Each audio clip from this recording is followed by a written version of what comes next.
Eu quero saudá-los com a paz do Senhor Jesus. Amém, irmãos? Por favor, pegue a sua Bíblia aí e abra em Atos dos Apóstolos, capítulo 17. Atos dos Apóstolos, capítulo de número 17. Tem um negócio que me chamou a atenção nesse texto.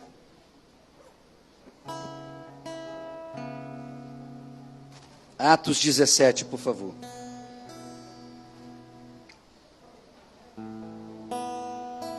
Se você achou, diga amém. Eu quero ler a partir do versículo de número 22.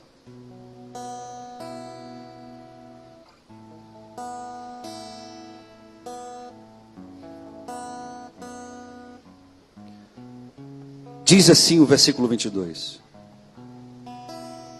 Estando Paulo no meio do Areópago, disse: Homens atenienses, em tudo eu vos vejo um tanto supersticiosos. Porque passando eu e vendo os vossos santuários, achei também um altar que estava escrito: ao Deus desconhecido. Esse, pois, que vós honrais, não o conhecendo, é o que eu vos anuncio.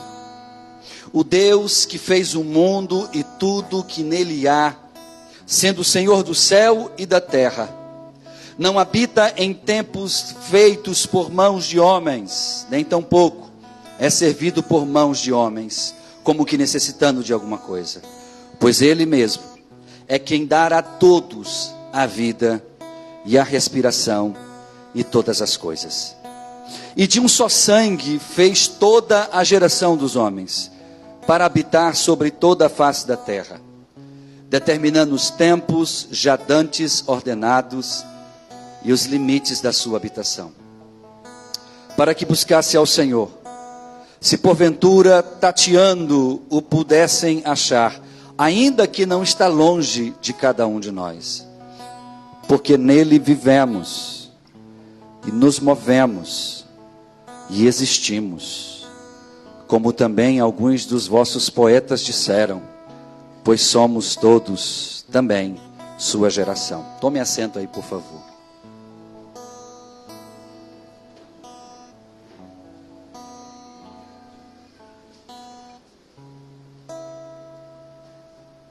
Como diz aí um camarada por aí, é forte.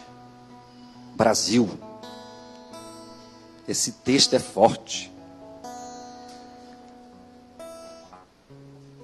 Algumas coisas me chamam a atenção nesse texto, e antes de eu adentrar no bojo desse texto, eu preciso explicar o contexto disso para que você entenda aonde eu quero chegar nessa noite. Eu acredito que serei breve na minha ministração, porque queremos fazer a ceia, então eu preciso muito que você me dê sua atenção. Lendo esse texto, eu descobri uma coisa curiosa. Para todas as pessoas há um propósito de Deus.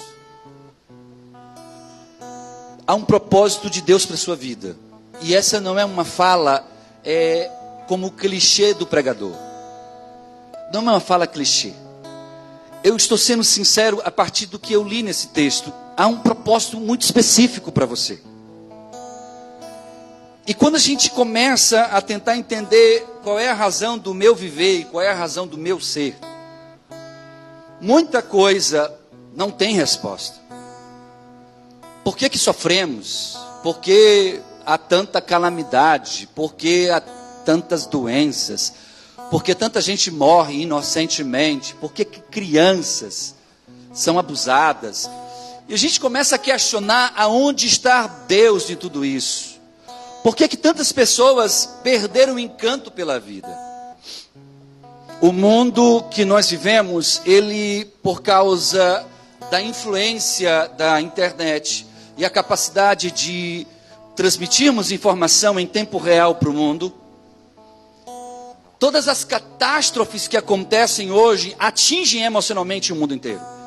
Então, um terremoto que acontece lá na Grécia, lá na Turquia, lá na China, afeta emocionalmente quem está aqui no Brasil. Pode não afetar fisicamente, mas emocionalmente a gente fica com medo, porque vê tanta gente morrendo e vê o mundo entrando em caos. Ao longo dos séculos, nós não tínhamos as redes sociais para divulgar o que acontecia no mundo. Então, quando acontecia um problema em um lugar, até que os outros lugares tomassem conhecimento, uma carta às vezes levava meses para alcançar o seu destino. Então, quando chegava lá, o mundo já tinha se reconstruído, se readaptado, e emocionalmente as pessoas não eram abaladas pelas informações que aconteciam nos locais, porque quando elas chegavam, o problema já estava resolvido. Hoje não. Hoje acaba de explodir um negócio aqui em Nova York, segundos depois o mundo inteiro está atento ao que está acontecendo, e há uma tensão, e os governos começam a se preparar, e todo mundo começa a dizer, vai acontecer uma terceira guerra mundial, e pessoas surtam. Então o mundo hoje existe um antes e um depois, chamado pandemia. E a pandemia, ela veio para esse mundo, para atingir o mundo, mas houveram outras pandemias. Houve a peste bubônica, houve peste do rato, peste não sei de quê, peste não sei de quê, e eu poderia elencar aqui, ao longo da história, doenças que atingiram, peste espanhola, que matou talvez até mais do que a própria pandemia do Covid. Mas como as informações não corriam em tempo real, ninguém se assustava. Quando ia se assustar, aquele estado que tinha passado por aquilo já tinha se recuperado, e um novo problema surgia ali, e você enfrentava aquele problema como se fosse um problema pontual, ainda que o problema fosse morte. Mas hoje não. A pandemia chegou, e o que ela nos deixou não foi só um rastro de morte, não foram só milhões de vidas que morreram, ela deixou bilhões de pessoas adoecidas emocionalmente. Hoje é fato que as duas carreiras mais promissas que existem é medicina e psicologia. Medicina porque sempre vai ter gente doente fisicamente, e psicologia porque daqui para frente o mundo está surtado. E eu estou falando com pessoas que estão sentadas, que estão me ouvindo, que estão me assistindo, mesmo na internet, que muitas delas já conseguem se enxergar no que eu estou dizendo. De fato, pastor, hoje qualquer coisa me deixa ansioso. Pastor, qualquer coisa me deixa ansiosa. É muito fácil, pastor, eu me ver em alguma situação em que emocionalmente eu me abalo. É muito fácil eu perder o controle de mim mesmo quando alguma coisa chega até a mim. E isso não vai melhorar. Isso vai piorar. E para você entender aonde eu quero chegar com isso, Paulo chega em Atenas, o berço do conhecimento mundial. Se você queria saber ou estudar sobre o mundo da época, você tinha que ir para Atenas. Na Grécia, Atenas era a fonte do conhecimento. E eles eram tão profundos em conhecer sobre tudo, que os maiores filósofos do mundo eram de lá. Até hoje, você estuda na matemática, na física, na química, na biologia, coisas que esses caras desenvolveram. Até hoje nós aprendemos coisas e usamos no dia a dia que nasceu lá em Atenas. Nasceu com os gregos, nasceram com aquela galera, porque eles eram muito estudiosos. E eles eram tão estudiosos que também a religião era algo que eles estudavam muito. E como bons estudantes, eles estudaram as divindades do mundo e fizeram deuses para as divindades. Então existia uma rua em Atenas, que era a Rua dos Templos, e que quando você passava por ela, de um lado e do outro, tinham templos de várias divindades, representando os deuses do mundo inteiro. E um templo em específico tinha escrito assim, ao Deus desconhecido. Porque eles eram tão inteligentes que eles pensavam assim, se nós estivermos esquecidos, ou se nós não tivermos conhecimento sobre alguma divindade das que a gente já tem, vamos deixar aqui claro que existe um templo para o Deus desconhecido. Para que se chegasse algum estrangeiro aqui na nossa cidade, e ele não conhecesse ou cultuasse nenhuma divindade, ele poderia se sentir à vontade em chegar naquele templo e dizer, bem, esse aqui é o templo do meu Deus. E Paulo chega nessa cidade, e ele estava ali esperando que 2 outros colegas chegassem até ali, porque ele estava vindo fugindo de outras cidades, das quais ele tinha pregado o evangelho. E esses 2 colegas disseram: Paulo, fica aqui, nós vamos até uma outra cidade, atrás das pessoas que tu quer falar, e voltamos para cá. E Paulo fica lá, e a Bíblia relata em Atos dos Apóstolos, do capítulo 17, do versículo 1 até onde nós estamos lendo, essa história que eu estou contando para vocês. E diz a Bíblia que ele sai para caminhar na cidade, e ele começa a se sentir mal. E ele começa a se sentir mal, no sentido literal da palavra, emocionalmente. Ele olhava para as pessoas e dizia assim: caramba, eu nunca vi um lugar tão idólatra, eu nunca vi tanta gente cega, eu nunca vi tanta gente que não conhece a Jesus. Então ele era um cara muito inteligente também, muito estudioso, e ele vai para a rua aonde tem os vários templos, e ele vai olhando um a outro, e ele começa no meio dessa rua a anunciar Jesus, e dizer que Jesus era Deus, e que era o verdadeiro e único Deus. E algumas pessoas chegaram para ele e disseram: opa, aqui não é assim. Se você quer apresentar alguma tese filosófica, se você quer apresentar algum conhecimento novo, vamos ao Areópago. E lá, que é uma praça onde só filósofos, estudiosos podem discutir, você vem nos apresentar. Ele, beleza. Quem comandava esse local aonde Paulo foi, eram 2 tipos de gregos extremamente estudiosos: os epicureus e os estoicos. Os epicureus eram uma classe de filósofos que acreditava que os deuses até existiam, mas eles estavam andando para a gente. Que esses deuses, que eles até existiam, eles queriam que cada um vivesse a vida como quisesse, não deixa a vida me levar e vamos ver onde vai dar. Mas que quando você morresse, você iria sofrer por aquilo que fez da terra. Quando você olhava os estoicos, eles apresentavam outra linha de pensamento. Eles diziam que sim, existiam deuses, mas que esses deuses se preocupavam de alguma forma com os seres humanos. Porque esses deuses sabiam que esses seres humanos, se eles vivessem uma vida estranha, eles poderiam, quando morrer, sofrer muito após a morte. E eles discutiam todos os dias no Areópago. E diz a Bíblia que Paulo chega diante deles e vai para esse local debater com eles. E quando Paulo começa a debater com eles, Paulo começa a questionar e trazer à memória que eu passei pela rua de vocês e eu vi que havia muitos deuses que vocês cultuavam, que vocês conhecem muitas coisas, mas havia um Deus que vocês escreveram lá, ao Deus desconhecido. E todo mundo para ouvir, porque todo mundo quer conhecer quem é o Deus desconhecido. Afinal de contas, eles conheciam sobre tudo. Então Paulo diz: o Deus que eu estou pregando, o Jesus que eu estou anunciando, aquele que morreu em uma cruz e ressuscitou, este é o Deus que vocês não conhecem. E este Deus, ele vai falando, é o Deus que criou os céus e a terra, é o Deus que criou tudo aquilo que você tem, é o Deus que criou tudo aquilo que você vê, é o Deus que criou de uma única vida todas as gerações. E eles estão ouvindo. E ele vai falando, e aí olhe para a sua Bíblia, porque no capítulo de número 17, quando ele chega no versículo 27, ele fala uma coisa que me chama a atenção. Ele diz assim: para que buscassem ao Senhor, se porventura tateando pudessem achar, ainda que não está longe de cada um de nós. Primeiro, olhe para cá. Paulo diz assim: olha, o Deus que eu estou apresentando para vocês, quando ele criou a humanidade para se relacionar, para buscá-lo, para se relacionar, ainda que tentando tatear, ainda que tentando encontrar, mas não conseguindo tocar, mas Deus criou a humanidade para se relacionar com ele. E aí ele vai e diz, no versículo de número 28, algo aonde me travou.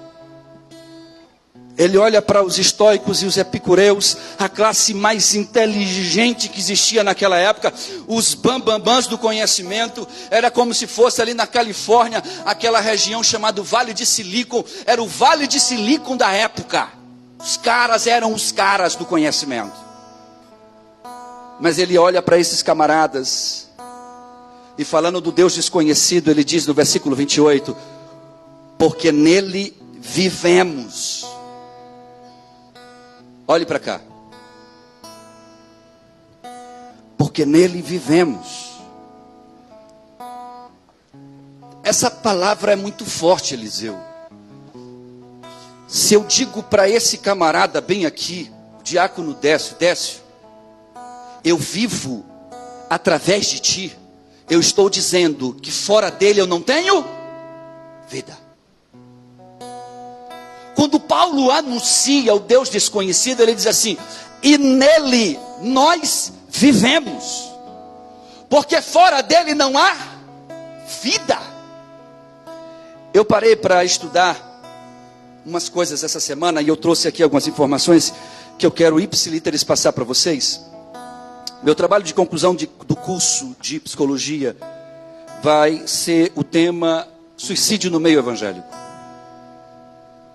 Porque eu decidi falar sobre isso? Primeiro, que é um tabu, ninguém quer mexer. Ninguém quer mexer nisso. Segundo, é mais real do que você pode imaginar. Terceiro, tem atingido muita gente que está sentado na igreja. E isso me chamou a atenção, porque suicídio no meio do povo de Deus. O que está acontecendo com as pessoas que até dentro da igreja, ou das igrejas, sejam elas quais forem, as pessoas estão tirando a própria vida. Pastores estão se matando, líderes estão se matando, ovelhas estão se matando. O que é que está acontecendo no meio do povo? Um dado da OMS, curioso, porque a OMS, que é a Organização Mundial de Saúde, ela revela e estima que anualmente, a cada 40 segundos, uma pessoa morre tirando a própria vida. E esses dados, quando a gente traz para a nossa realidade, estima-se que em cada 4 pessoas que tentam tirar a vida, pelo menos 3 primeiro iniciaram com um processo de depressão. Ficaram depressivas e acabaram surtando a ponto de tirar a própria vida. Entre esses subtipos de depressão, existe uma depressão chamada depressão bipolar, que são pessoas que navegam entre a fase de euforia e de apatia. Ora passam muitos momentos muito bem, ora passam momentos muito ruins. Essa alternância, ou as pessoas que mantêm ou têm esse quadro ou esse transtorno, segundo a OMS, tem uma chance 70% maior de tirar a própria vida do que uma pessoa que não tem esse transtorno. Detalhe, só no Brasil, são 11 mil pessoas tirando a vida todos os anos. A cada 46 minutos, Eliseu, alguém se mata no Brasil. E essa taxa de suicídio, nos últimos 20 anos, segundo a OMS, ela aumentou consideravelmente a 40% nas faixas etárias entre 10 e 14 anos. E que em 33% aumentou a quantidade de suicidas entre 15 e 19 anos. Então eles chegaram à conclusão que dos 10 aos 24 anos é onde está a classe que mais tira a própria vida hoje no mundo. Mas isso não quer dizer que as outras pessoas não estejam isentas ou protegidas disso. O que é fato é que a OMS entendeu que a nossa juventude, a nossa adolescência e a nossa pré-adolescência, alguma coisa está acontecendo com eles, que está surtando eles a uma tal forma que eles estão tirando a própria vida. E aí você poderia me dizer, pastor, o que falar sobre suicídio tem relação com o que o senhor leu? Porque nele vivemos. Paulo, ao falar de Jesus, ele diz: através dele, por ele, nós vivemos. Eu preciso que você entenda uma coisa que é muito importante. O suicídio, ele é real. Pessoas estão tão emocionalmente atingidas, abaladas, descompensadas, destruídas, que elas acham que a morte é o melhor recurso que elas têm. Porque a dor existencial, o vazio existencial, aquilo que ela não consegue curar dentro de si, ela pensa: se eu tirar a minha vida, esta dor vai parar. Então ela tira a própria vida, achando que agora com a morte a sua dor cessará. Mas o que ela não sabe é que uma pessoa que tira a própria vida, ela é assassina. E a Bíblia fala que nenhum assassino entrará no reino de Deus. Então, se eu tiro a minha vida e tenho consciência de que eu estou tirando-a, eu prestarei contas com esse Deus e a minha eternidade será bem ruim. Entenda onde eu quero chegar. Paulo fala que nós encontramos vida só nele. Não há outro meio, é só nele. E aí eu quero falar um negócio para você. As pessoas estão surtando hoje porque quando elas abrem as redes sociais, elas vão estoquear a vida de alguém. E quando elas estão olhando, analisando a vida de alguém, elas vão ver que a vida de Joãozinho, poxa, o cara está postando o carro novo que ele comprou. E ele está dizendo assim, colocando a mão no carro novo, e tem lá uma frase bíblica, irmã Rose, Jesus me abençoou com um carro novo. O que a pessoa que está olhando não sabe, e está vivendo uma situação crítica, e está andando de pé, e não tem dinheiro nem para pagar talvez a passagem de ônibus, e olha para aquele mesmo irmão, que se congrega talvez na mesma igreja, que apresenta-se com esse carro. O que ela não sabe é que aquele irmão se endividou até a alma para comprar aquele carro. O que aquela moça lá que está olhando para a vida do outro não sabe é que aquela pessoa que está expondo o que parece ser um momento de felicidade, o que parece ser um momento de vitória, na verdade nada mais é do que alguém que também doente, precisa mostrar para os outros alguma coisa para mostrar que está bem. E mostrando, ela está mostrando não a verdade, mas também a mesma mentira que o outro está buscando viver. Eu disse uma frase uma vez, essa frase ela não é minha, e eu disse aqui no culto uma vez, mas eu mantenho ela salvo no meu celular, porque ela constantemente ecoa na minha vida. Não foi eu que disse, quem disse foi Will Smith, um dos maiores atores que existem hoje. Ele disse uma vez, quando ele estava sendo entrevistado, sobre o padrão de vida dele e o que ele achava do padrão de vida dos outros. Ele disse: nós compramos o que não podemos para mostrar o que não somos para pessoas que não gostamos. Verdade. Literalmente compramos aquilo que a gente não pode.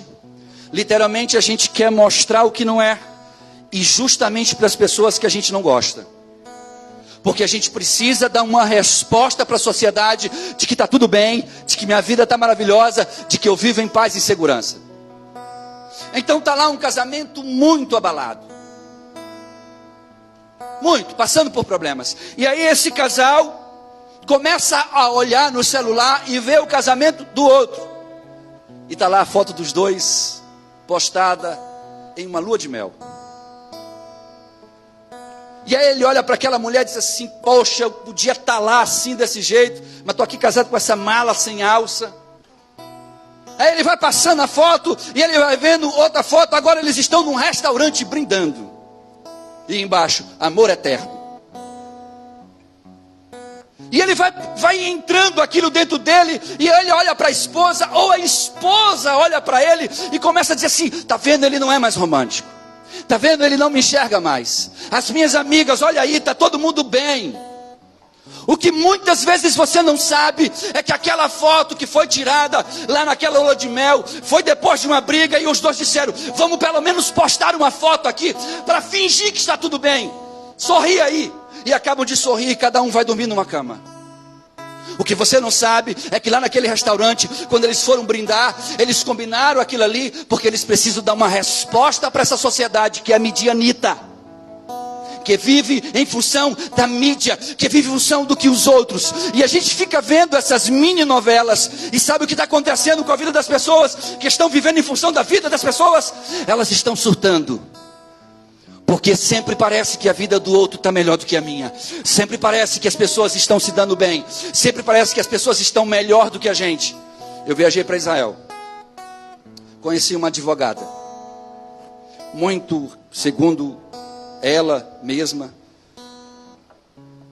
muito bem sucedida em Minas Gerais.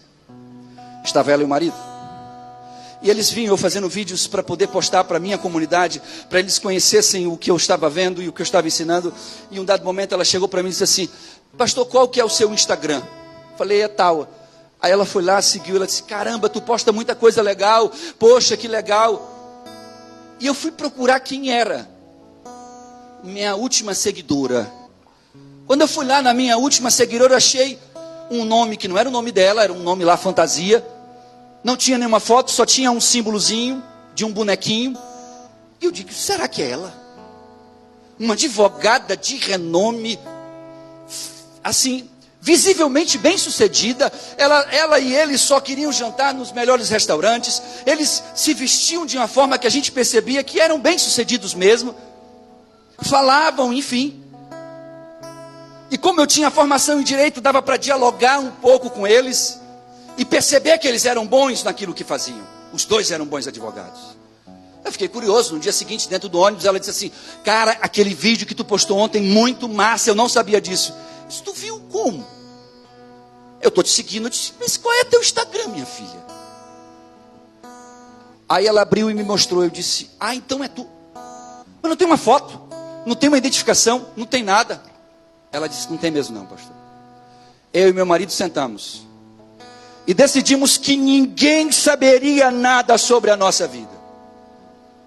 Eu tinha um Instagram onde, se eu fosse no banheiro, eu postava uma foto. Se eu fosse tomar banho, postava uma foto de toalha. Se eu fosse não sei o que, comprava um negócio, postava outra foto. E um belo dia eu comecei a entender que as pessoas que me seguiam, elas não estavam me seguindo porque estavam felizes com o meu crescimento, com o meu casamento, com a minha família, com o que eu faço, ou com o que eu estava me dando bem. Mas elas me seguiam porque estavam torcendo para ter a minha vida, porque queriam ter aquilo que eu tinha, queriam ter o meu marido, e ele fala, queriam ter a minha esposa, queriam ter a nossa vida. E nós dois sentamos e dizemos, vamos fugir disso. Nós pagamos uma pessoa para limpar o nosso nome na internet. E ela foi arrancando todas as referências que existiam a eles dois. Você pesquisa sobre eles, não acha nada. Então, se a pessoa quiser me localizar, ela está aqui o meu cartão. Eu sou das antigas. O marido dela tirou e disse aqui, esse aqui é o meu cartão.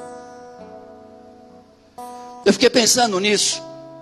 Porque esses camaradas que pareciam viver bem, o filho deles era o único casal que tinha levado uma criança.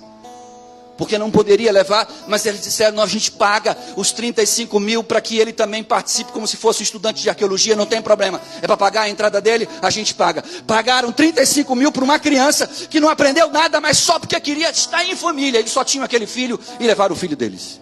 Ponto final. E eu fiquei olhando, analisando e vendo que de fato a vida humana hoje, ela se tornou um espetáculo para o próximo. E nesse grande picadeiro da vida, nós temos que apresentar o que temos de melhor. Porque senão nós não vendemos a nossa imagem, senão nós não somos aprovados pelo meio, senão as pessoas nos criticam por aquilo que somos. Isso é tão sério que o inverso disso está se tornando real. Pessoas que não têm o menor escrúpulo estão usando a internet para apregoar e ensinar tudo que não prestam, porque inversamente proporcional também alcançam pessoas que querem o caos.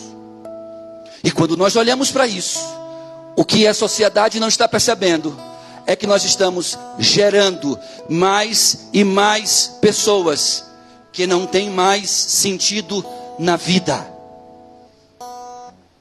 que não conseguem olhar para frente com o futuro, não conseguem idealizar algo para si mesmo e não conseguem encontrar em si mesmas motivo para viver. Quando Paulo fala que nele vivemos, ele está dizendo: olha, se você quer vida, se você deseja viver, se você tem interesse de viver, ele é a forma pela qual você encontrará vida. E Jesus é tão sábio, mas tão sábio, que quando ele olha para o ladrão, ele diz assim: olha, o ladrão ele veio roubar, matar e destruir, mas eu venho para que vocês tenham vida, é vida em abundância. Em Jesus a vida que você e eu precisamos. E Paulo entendeu e começou a falar isso para eles. Paulo vai dizer a essas pessoas que não é só vida que as pessoas poderiam encontrar nele, mas ele diz assim: e nós nos movemos por ele. Como assim nós nos movemos por ele? Deixa eu lhe perguntar, qual é a sua motivação de vida? A gente aprende na biologia que o ser humano nasce, cresce, se multiplica, envelhece e morre. Não é assim que a gente aprende lá? Sei lá, terceira série, alguma coisa assim que a gente aprende isso. Então nós nos movemos, segundo o conceito científico, apenas por um único motivo: existir e deixar de existir em um dado momento. A nossa existência teria começo, meio e fim. Paulo conhecia esse conceito, porque esse conceito que estudamos hoje das nossas escolas é mais antigo do que o conceito grego. O conceito de nascer, crescer, multiplicar e morrer não nasce aqui depois do latim se tornar o idioma oficial. Ela é muito mais antigo do que os assírios, esse conceito. E é um conceito muito antigo porque as pessoas, muitas delas, apenas estão vivendo por viver. Elas se movimentam apenas por movimentar-se. Mas Paulo diz: quando eu encontro Jesus, que é o que ele está falando aos epicureus e aos estoicos, a classe mais inteligente, quando eu encontro Jesus, o Deus desconhecido, eu não só vivo por ele, mas eu me movimento nele, eu me movimento através dele. Ele estava dizendo assim: quando você conhece Jesus, sua vida começa a ter sentido. Você começa a dizer assim: não, eu não estou aqui só por estar, eu estou aqui para passar por aqui e alcançar a glória eterna, morar no céu de glória, viver eternamente com ele, para ele, aleluia. Ele diz: você se movimentará nele e por ele. Pelo que você tem se movimentado na vida? Qual tem sido o real sentido, Edivone, do viver para ti? Qual é o sentido de viver para você, Kali? Algumas pessoas, Fernanda, veem sentido assim: bem, eu preciso acordar de manhã, trabalhar muito, para que eu tenha o dinheiro no final do mês para pagar as contas que eu fiz para pagar no mês seguinte. Então eu no mês seguinte vou trabalhar de novo, para nesse mesmo ciclo viver apenas trabalhando, pagando contas. E a vida vai passando diante dos nossos olhos e a gente não vai encontrando sentido no viver. E por isso muitas pessoas deixam as igrejas. Porque como o evangelho deixou de ser pregado nas igrejas, como a palavra salvífica e libertadora deixou de ser pregado nas igrejas, e hoje só pregamos sobre prosperidade, sobre uma forma de você enriquecer, essa mensagem vazia e seca começa a não ter mais efeito no coração das pessoas, porque as pessoas estão buscando um motivo para existir. E aí eu vim aqui nessa noite lhe dizer que quando você estava sendo projetado lá no ventre da sua mãe, seja você alguém que foi um projeto de um aborto ou não, seja você alguém que uma mãe disse eu não queria, ou um pai disse eu não queria, Deus olhou lá para dentro daquele ventre e disse assim: mas eu quero, ela vai crescer nessa terra, vai existir, vai me conhecer e terá um sentido de viver por mim, para mim. Você só está aqui nesta noite, seja me assistindo ou sentado aqui, porque em algum momento Deus olhou para a tua existência e diz: a tua existência para mim é importante. E aí Paulo fala, antes de dizer que nós vivemos nele e nos movemos por ele, ele diz assim: nós fomos criados para buscar o Senhor, versículo 27. Sexta-feira eu experienciei uma coisa muito curiosa na na faculdade. Eu contei isso na sala de EBD. E isso ainda mexe muito comigo. Uma jovem muito bonita que faz parte do meu grupo de psicólogos que estão fazendo atendimento. Ela era ateísta. E eu digo era porque de sexta-feira para cá ela entendeu que Deus na verdade é mais real do que nunca. E ela fez um questionamento quase que socrático. E nesse questionamento que ela fez, um pastor colega meu, com muita humildade, tentou responder, mas não a convenceu. Então no dia seguinte Deus me deu uma estratégia. E eu peguei um carretel de linha, levei para ela e perguntei: olha, o que você estava falando ontem com o pastor Jeová? Eu estava falando assim, estava falando assado. E ela começou a me questionar a mesma coisa que questionou para ele. E quando ela começou a questionar, eu entendi pelo próprio Espírito de Deus que aquela menina era importante para Deus. Uma jovem de 21 anos, ateísta, que abriu a boca para dizer para todos os colegas ouvirem: eu não acredito em Deus, porque se Deus existisse não existiria doença. Se Deus existisse não existiria desgraça. Se Deus existisse não existiria problema no mundo. Que Deus é esse que vocês tanto falam que existe e que é tão bom, por que Ele não faz a bondade? E eu com um carretel de linha, pedi que ela segurasse, risquei o carretel um pedacinho, e pedi que um colega atravessasse alguns metros carregando aquela linha. E quando ele chegou num determinado ponto, eu contei uma história para ela, que era a história da vida dela naquele carretel. E minutos depois ela estava abraçada, diante de todo mundo, chorando e virando para mim, dizendo assim: eu tenho ódio desse Deus. Porque esse Deus levou a minha tia, que era crente, e ela era como se fosse uma mãe para mim. Então eu não acredito desse Deus. Eu disse: como é que você consegue odiar alguém que não existe? Como você consegue odiar um ser que você diz que não existe? E ela entendeu que na verdade ela não se tornou uma ateísta, mas na verdade ela era mais uma pessoa revoltada por não entender o sentido da sua existência e da existência da tia, que nesse momento está do lado do meu Salvador Jesus, desfrutando de uma vida gloriosa na eternidade, e que a sobrinha que ficou para trás, para conhecer esse caminho, precisa entender que nós só nos movemos nesta eternidade em Cristo Jesus.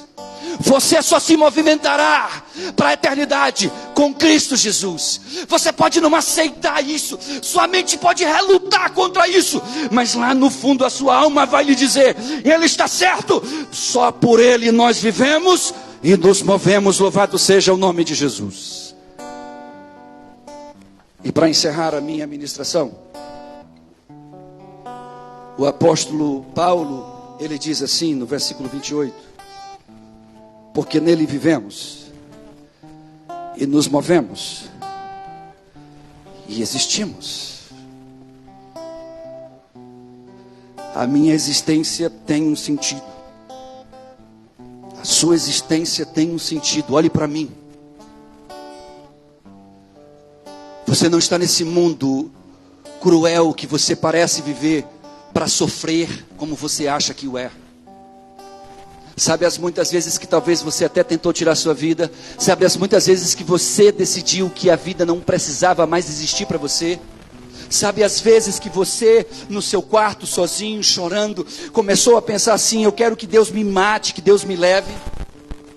E você talvez não entenda por que isso não aconteceu, por que você até tentou, mas não deu certo, por que você fez, mas não funcionou, porque a sua existência, que para você não tem sentido, para esse Deus é algo valorosíssimo. Ele olha para você e diz: eu quero que você exista através do meu filho Jesus. É como se ele dissesse: olhe para Cristo, olhe para o que ele sofreu, mas olhe, ele ressuscitou vitorioso, e nele, por ele e através dele nos movemos, vivemos e existimos. A sua existência é um projeto de Deus. No dia que eu pedi para morrer para Deus, no único dia que eu tive a audácia, Edivone, de dizer para Deus que eu queria morrer, Eu queria morrer, Rosana, porque eu tinha pecado contra Deus. Eu tinha feito uma coisa que na minha cabeça Deus nunca me perdoaria. E eu já era crente. E eu pensei comigo mesmo, eu não me perdoo por isso, então eu quero que Deus me mate e leve. E no dia que eu pedi para Deus me matar e levar, eu estava numa oração, falando no meu secreto, em silêncio, em espírito com Deus, dizendo: Deus, me mata agora. Manda um raio, porque estava começando a chover. Manda um raio, me mata. Nego vai dizer: morreu um crente lá debaixo de um raio, porque Deus levou ele no raio. Eu ainda sairia ali como um homem por cima. Morreu levado para o raio, aleluia. Mas Deus toma um profeta que não sabe o que eu penso, e em profecia vira para mim e diz: por que me pedes a morte? Acaso sou Deus da morte? Pede-me vida que te darei em abundância. Você precisa ter um sentido para a sua vida. Você precisa mover-se para algum rumo na sua vida. Você precisa entender por que está vivo. É Cristo Jesus o motivo da sua existência. É Ele o que quer te dar o caminho certo. É nele que você encontrará a vida que a sua alma tanto deseja. E Paulo, nos últimos versículos do capítulo de número 17, você vai ver Paulo, ao sair dali, daquele Areópago, daquele local de muito conhecimento, a Bíblia diz que algumas pessoas vão até onde eles estão, e algumas delas de alto nível social, e dizem: eu acredito no que você disse, eu quero conhecer esse Jesus, e se converteram a Cristo Jesus. Você sabe por que eles fizeram isso? Porque eles entenderam que a nossa vida só tem sentido se for através de Cristo Jesus. Você buscará de todas as formas ser feliz. Você vai até experimentar alguns momentos de felicidade. Mas a plenitude do que é o viver é só em Cristo Jesus. Quem entende o que eu estou dizendo aqui nessa noite? É por isso que por Ele nós vivemos, por Ele nós nos movemos, e só por Ele nós existimos. Tirando Ele, nós somos poeiras cósmicas navegando neste grande universo, que um dia desaparecerão. Quer ter a eternidade? Quer experimentar nessa terra o que é viver? Quer realmente entender o sentido da sua vida? Entregue a sua vida para Jesus. Ele é o Salvador. Fique de pé nessa noite em nome de Jesus. Porque nele vivemos e nos movemos e existimos. Eu trouxe aqui para vocês uma mensagem que eu queria muito ter pregado. Mas na hora do louvor, quando nós estávamos ali louvando a Deus, o Senhor ministrava no meu coração esse versículo do capítulo 17. Porque nele vivemos, por ele nos movemos, e nele nós existimos. Você só está aqui por causa dele. Você só existe por causa dele. E tudo que ele quer que você experimente nessa terra, tudo que ele quer que você conheça nessa terra, é o motivo chamado Jesus para você viver. Então eu não sei se você que está nessa igreja ou está me assistindo em algum lugar e ainda não entregou sua vida para Ele. Mas eu quero te convidar, se você quiser entregar sua vida para Jesus, se você quer ter um sentido para ela, saia do seu local, vem até aqui, nós vamos orar por você, te apresentando Jesus. Não tem outro caminho, não tem outra forma, é só Ele, porque por Ele nós vivemos, por Ele, para Ele nós existimos.